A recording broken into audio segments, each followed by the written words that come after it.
Meus amigos, a história tende a se repetir. Nesse momento em que estamos muito próximos aí de uma guerra de Estados Unidos contra Irã, que pode envolver potências como China, Rússia, Alemanha, França, enfim, podemos lançar um olhar para o passado e ver o que, desde a Segunda Guerra, se assemelha com o que acontece hoje. Em 1933, quando Roosevelt sobe ao poder, Benito Mussolini já governava a Itália há um bom tempo, desde o começo dos anos 20. Roosevelt teve, quando subiu ao poder, um desafio muito grande, colocar a economia americana nos eixos, porque vinha de uma derrocada econômica. E conseguiu.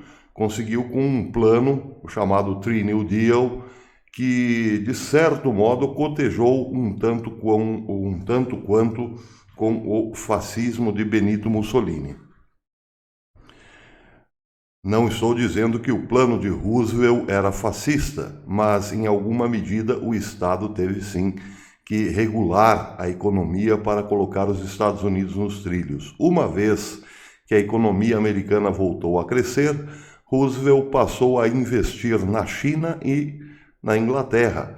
Na China, porque o Japão era o perigo, como de fato mostrou-se ser perigoso mesmo. E na Inglaterra, por causa da ascensão do nacionalsocialismo na Alemanha. Do período de 33, quando sobe à presidência, até 1945, ou melhor, até 1940, Delano Roosevelt teve laços bem estreitos com Benito Mussolini, Il Duce. E isso é narrado aqui neste livro, um livro de Wolfgang Schivelbusch, intitulado Three New Deals, Reflections on Roosevelt's America, Mussolini's Italy and Hitler's Germany, 1933-1939, uma análise sobre esse período 1933 a 39. Pois bem, nesse livro, o autor mostra o quanto Mussolini e Roosevelt eram amiguinhos, trocavam correspondências. Aqui, numa das passagens do livro, está escrito o seguinte: Roosevelt nunca simpatizou com Hitler, mas Mussolini era outra história. Abre aspas. Palavras de Roosevelt, presidente americano. Não me importo em te dizer em segredo, disse Roosevelt a um correspondente da Casa Branca, que estou mantendo contato com aquele admirável cavalheiro italiano. Rexford Tugwell, um conselheiro experiente do presidente, tinha dificuldades em conter o entusiasmo do presidente pelo programa de Mussolini para modernizar a Itália. É o mais limpo, disse Roosevelt, mais eficiente plano operacional de engenharia social que eu vi. Tenho inveja. Pois bem, Roosevelt e Mussolini trocaram cartas por um bom tempo e numa dessas cartas Mussolini teria dito a Roosevelt que o grande perigo para a Europa vinha da Alemanha. Com a ascensão de Hitler, disse Mussolini a Roosevelt, a Alemanha poderá colocar a Europa de joelhos. Em outra carta, Mussolini teria pedido ajuda a Roosevelt, ajuda militar, para que Hitler, não executasse o seu plano de dominação da Europa. A correspondência cessou por ali porque Roosevelt não considerava essa possibilidade, invadir a Europa para conter Adolf Hitler. Ele queria que os Estados Unidos se tornassem uma espécie de ilha da democracia. Mandou dinheiro para a China, para fortalecer a China em relação ao Japão, e mandou dinheiro para a Inglaterra, mas não quis se envolver. Até que foi obrigado. Mas o fato é o seguinte: Mussolini queria unir-se aos Estados Unidos, já que o presidente americano não tinha nada contra a sua política fascista. Pelo contrário, Roosevelt era simpatizante de Mussolini e da sua política. E Mussolini, como era muito inteligente, achou que era muito bom unir-se aos Estados Unidos desde que os Estados Unidos ocupassem a Europa. Era melhor para Mussolini ser aliado do grande país, da grande economia americana, do grande poder bélico americano, do que ficar de mãozinhas dadas com Adolf Hitler. Mas, quando percebeu que os Estados Unidos não fariam o dever de casa, não conteriam Hitler na Alemanha, Mussolini uniu-se fervorosamente ao alemão Adolf Hitler. E aí nós sabemos o que aconteceu. Surgiu o Eixo e o Eixo espalhou-se pelo mundo da forma que espalhou-se, com muita bomba e muito terror. Pois bem, a história tende a se repetir, digo eu. Quando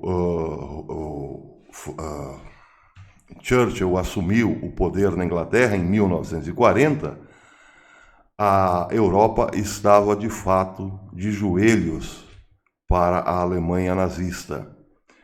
E a Alemanha nazista contava não só com uma Europa enfraquecida, que não abriu os olhos, que não percebeu o quanto Hitler era perigoso, mas também com o apoio da União Soviética, da Rússia de Stalin. Por quê?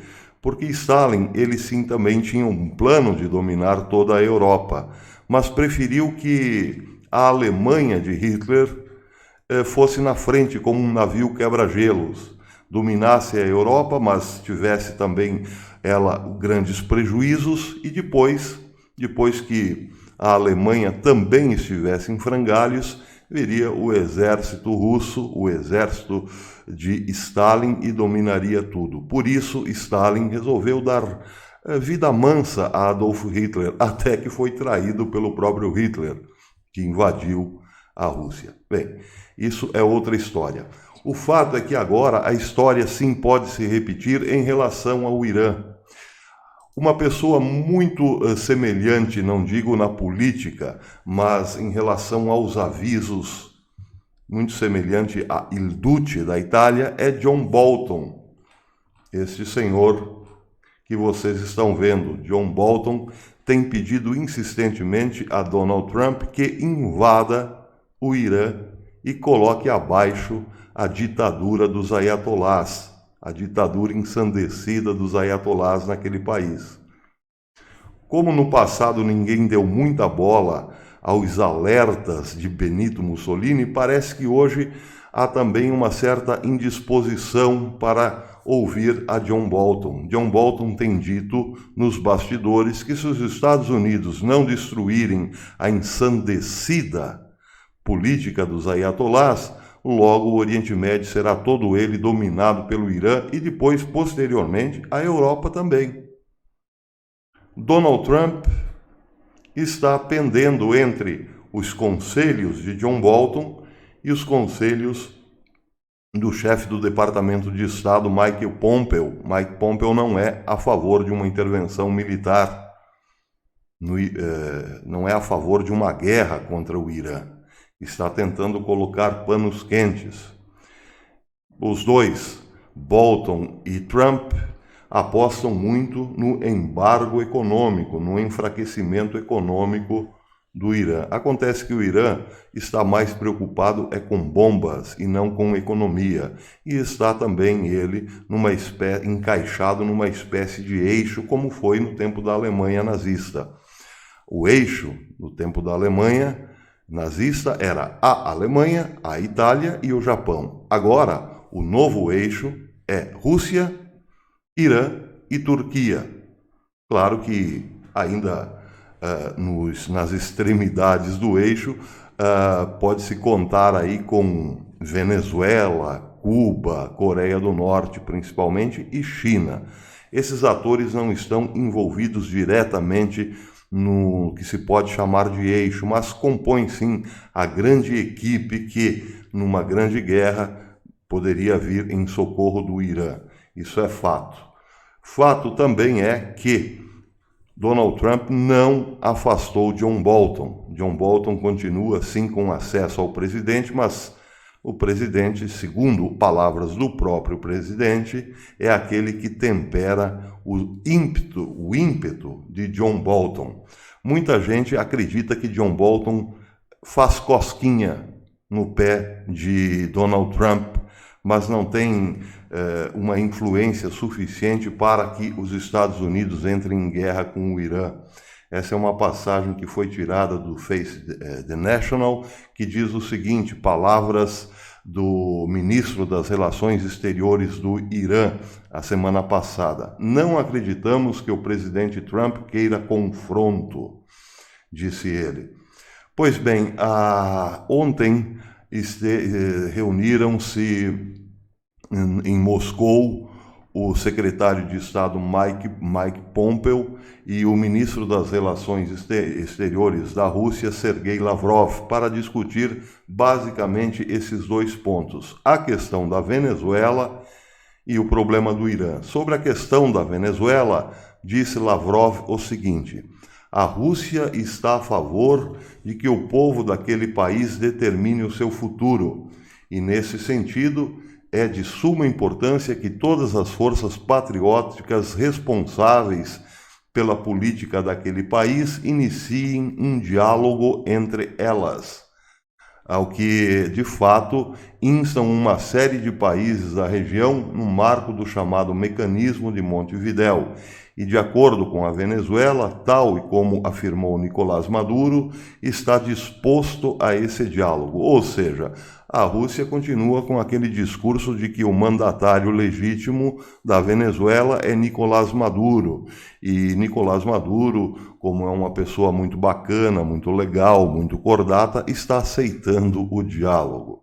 No segundo ponto da fala de Lavrov, diz o seguinte: as ameaças contra o governo de Maduro, que se escutam dos representantes oficiais da administração Trump e de Guaidó, que constantemente lembra o seu direito de convidar a intervenção armada, convidar o exterior para a intervenção armada, não tem nada em comum com a democracia. Bom, aqui a fala de Lavrov ficou muito clara. A Rússia não apoiará a queda de Maduro. Maduro continuará no poder e será o fiel da balança. Ele, como uma pessoa bacaninha, manterá o diálogo aceso e, bem, o que decidir está decidido. O que Maduro decidir está decidido. Nada se acertou nesse ponto. A fala de Pompeo foi a seguinte: insto a que meus colegas russos apoiem o povo venezuelano enquanto devolvam a democracia a seu país, aquele país. Os Estados Unidos e mais outras 50 nações concordam que chegou o momento de Nicolás Maduro ir-se.